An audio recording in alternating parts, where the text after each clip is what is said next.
is it about deep cave diving that holds such a fatal attraction? For Dave Shaw, it was a challenge he could not turn away from. Diving 271 meters below the surface of Bushmansgat Cave, one of the world's deepest freshwater diving holes.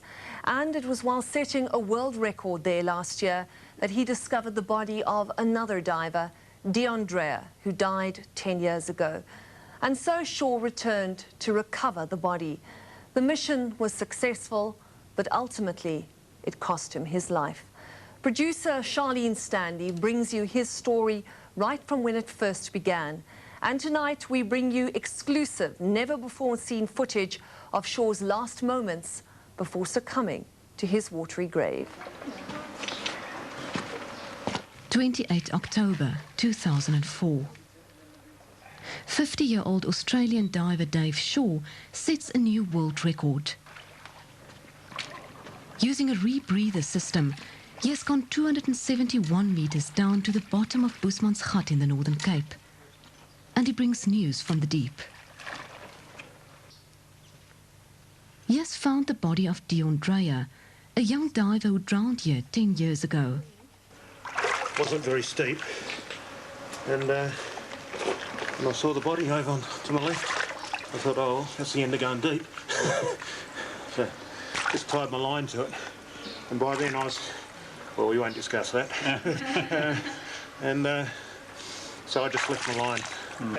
I would guess that the body is between 15 and 20 metres from the line.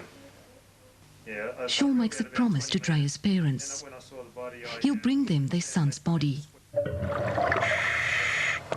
He's going back down.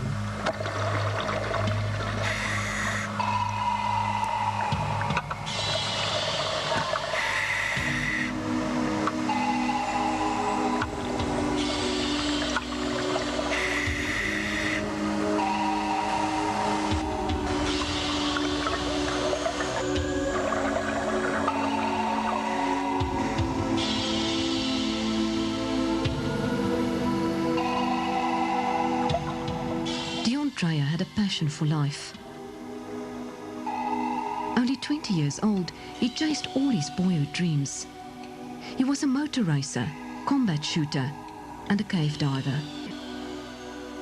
He died after presumably suffering a deep water blackout during a dive at Bushmansgat. 10 years later, his parents are still struggling to come to terms with his death. They gladly accept Dave Shaw's offer. I mean, a lot of people say, what do you want with it? It's a bag of bones. To me, it's not a bag of bones, it's my son. I don't care what's inside that wetsuit. To me, that's not important. It's my son.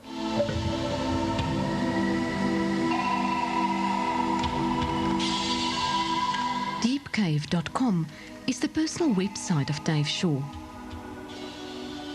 An airline pilot, but his true passion, cave diving.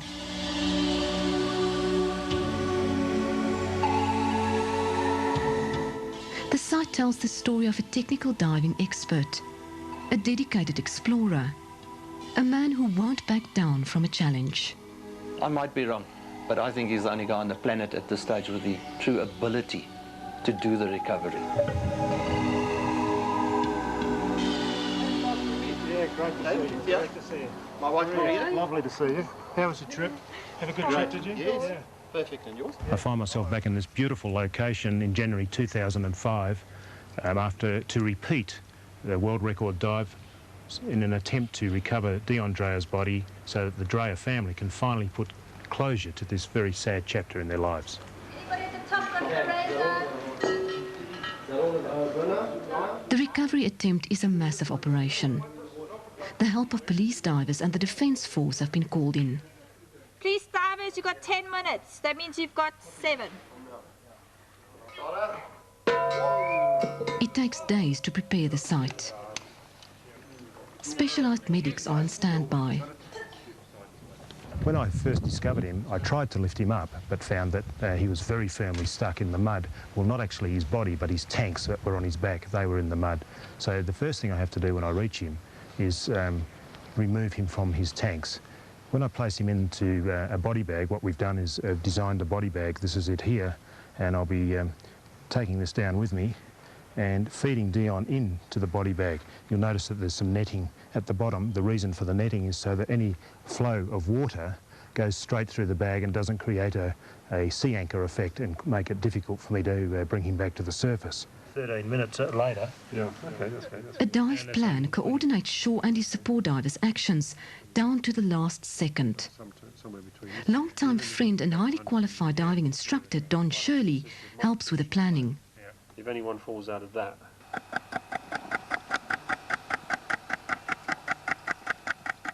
A camera in a specially designed underwater housing will be mounted on Shaw's headgear. Yes, it'll be a world first getting footage from this sort of depth, so we'll be interested to see if it works or not.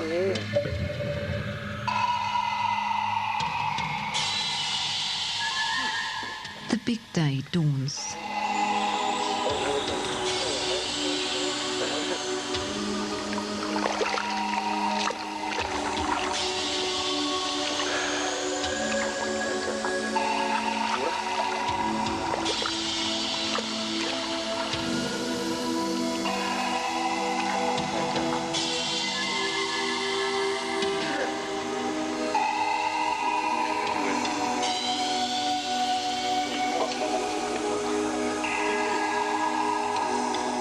The dive plan kicks in.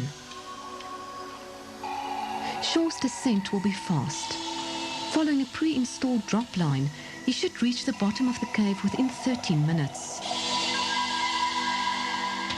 He'll then follow the thin cave line he had previously attached to Dreya's body. He has 5 minutes to put the body into the body bag.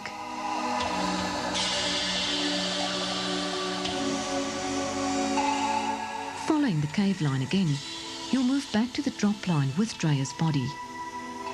He'll then slowly make his way up, handing the body to Don Shirley, who will be waiting at 220 meters.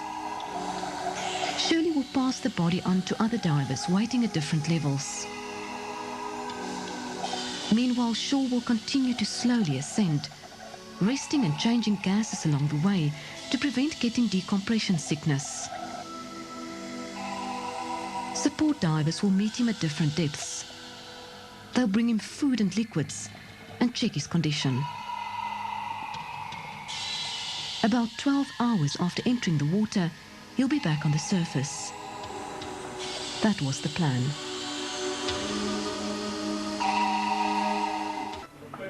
An hour and a half into the dive, and an ominous message reaches the surface. You've read the slate? Yes. Okay. No Don or Dave. Shaw and Shirley have failed to meet the support divers, waiting for them roughly halfway to the bottom. It turns out that when Shaw did not meet him at 220 meters as planned, Shirley had gone down to look for him. But at 250 meters, he encountered problems. Okay, we've got any info. Then, another message. Okay, Don's okay, Dave.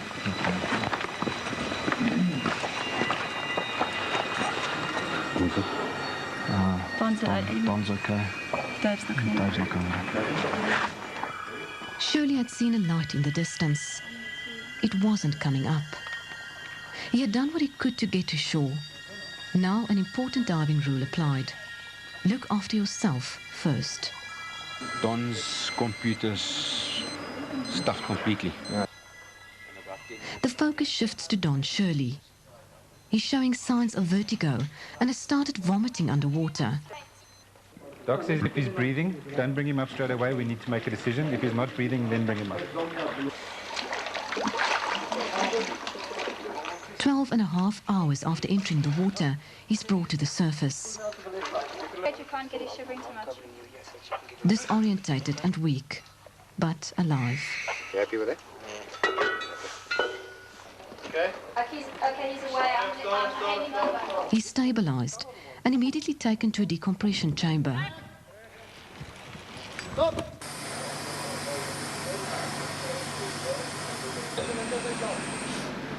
Dave's wish was to stay, if he died diving, to stay where he was. And I feel that Dave should stay where he is. I'm sure he would like the camera to come back so we could see what were the last moments and the circumstances of it. But I think we should leave his body where it is. I also have to accept because I've got no choice. But in my heart still, it's not what I want. Amazing grace, how sweet the sound that saves a wretch like me. I was lost. 3 days later, it's time for final goodbyes. Have a good rest, mate. And time to pack up. The thick shot line that runs all the way to the bottom is pulled up.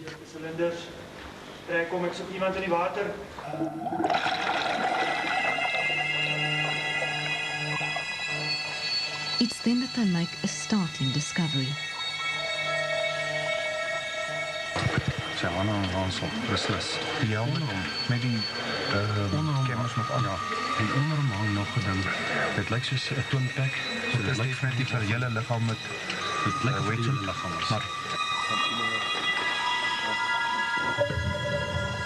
In what seems like the greatest coincidence, both bodies are recovered. A mere 20 meters from the surface. Dave was stuck against the ceiling and Dion was dangling. Actually, the cave line, it's a cave reel that we use, the line, was caught up in Dion's body, all over his body, and Dave's torch caught the line. And that was the only thing holding Dion to Dave.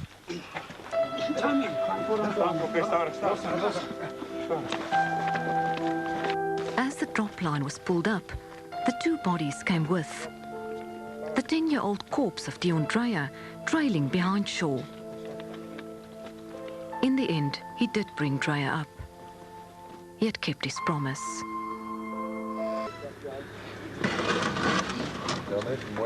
It forms a stark contrast. Dion Dreyer's old-fashioned rusty twin-pack cylinders, Dave Shaw's sophisticated rebreather. But all eyes are on one piece of equipment.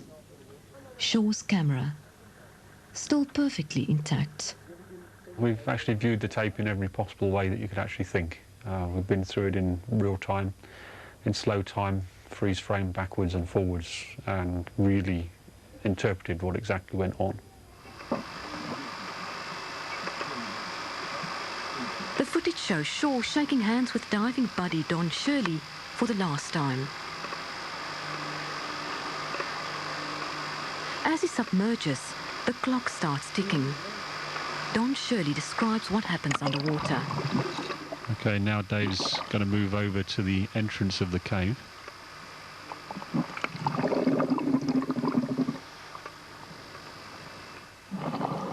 You see how clear the water is already. The sounds you're hearing there are the divers below that's doing the filming.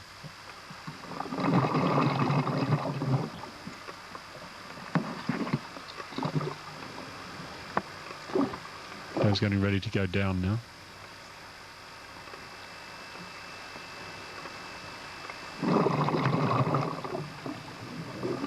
The descent has begun.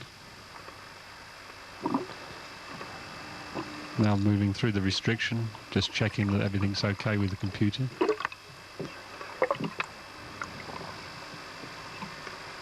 You see part of the cave there as we're moving through. This is the oxygen hanging at 6 meters. It's getting past all the clutter that's there. There's our cameraman. Everything's going good. We're moving quickly. Final check. Everything's good. Moving down now. Soon be coming to the roof.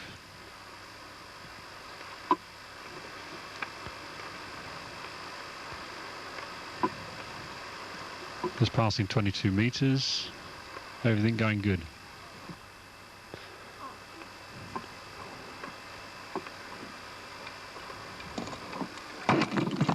Okay, we're on the roof. You can see a bit of rock coming down from the roof there. Now we're in the clear. Now we're descending on the line. Running down the line quickly, everything's going good. Final check, PPO2s are good. Moving down the line, my oxygen levels are right. My computers are good. Passing some of the stage cylinders, lots of cylinders on this line. Dave's moving down very quickly now. He's helping himself go down, running the line very quickly down. Breathing's good. Approach it, there we are on the bottom now, moving along. There's the big thick line from the down line. Okay, now we're coming to the small line which goes off to the body. Okay, Dave's working hard now. He's trying to save as much time as he can. And there we have Werner's dolphin. There's a dolphin that was put in the roof as a joke to Werner. Now it's deflated and gone all the way back down to the bottom. Looking, everything's good. 10 minutes into the dive, very quick descent. Everything's great. Now Dave's working hard. He's jogging. It's like jogging on the surface. So he's actually breathing quite heavily at 270 meters. You see how clear everything is. Nice bright light shining, can see everything happening. Right, getting ready for the body. Okay, Dave will be able to see Dion now. There's Dion's legs. Right, we're still on plan, everything is going good. We're working hard. Undo the bag and put it over the legs. Everything's good, checking, everything's right. Breathing heavily, still jogging, still jogging. Okay, bit of silt, I'd expect that. Okay, undoing the bag and trying to slide it up the legs. Now, things are not to plan because the body is loose. It's not in the, it's no longer stuck in the mud. Everything is loose. The body's moving around with its cylinders. Dave's working hard, trying to work out what to do next. He's still checking all the gauges. He's breathing heavy, he's working hard. Now, this line is just getting everywhere because this body is floating. It's not stuck. Everything's moving. Right, light gets caught on the line there. Moving out the way. Still got a nice bright light. Moving up. Now, we can't put the bag over, so it's a case of just untangling the cylinders from the line here. You see, rushing, trying to get these scissors to cut. Because we were going to cut it out of the cylinders, but now everything is loose. This is a very sloping bottom, so Dave slipped here. Again, now he's coming back to the body. And you can see he's checking, making sure everything's right with his time. Time's getting short now. The time is nearly to the point where he needs to leave. Okay, good check. All the time checking, making sure he's okay, working at the same time. There's the line. This is a line we were worried about being loose, and there it is loose. Okay, we've now come to the end of our time now, and it's time to leave. Dave's decided he's going to leave. All on plan, everything's right. He's still working hard, everything's right. He's leaving.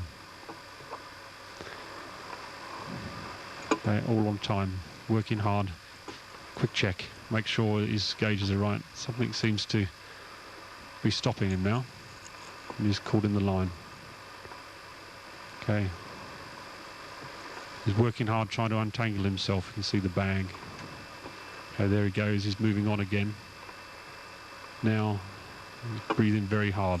It's getting quite difficult to do things. Good check on the gauge. Now, Dave's breathing would be getting quite heavy as he's trying to work his way out. And slowly, Dave would start to become incoherent, and then he would stop.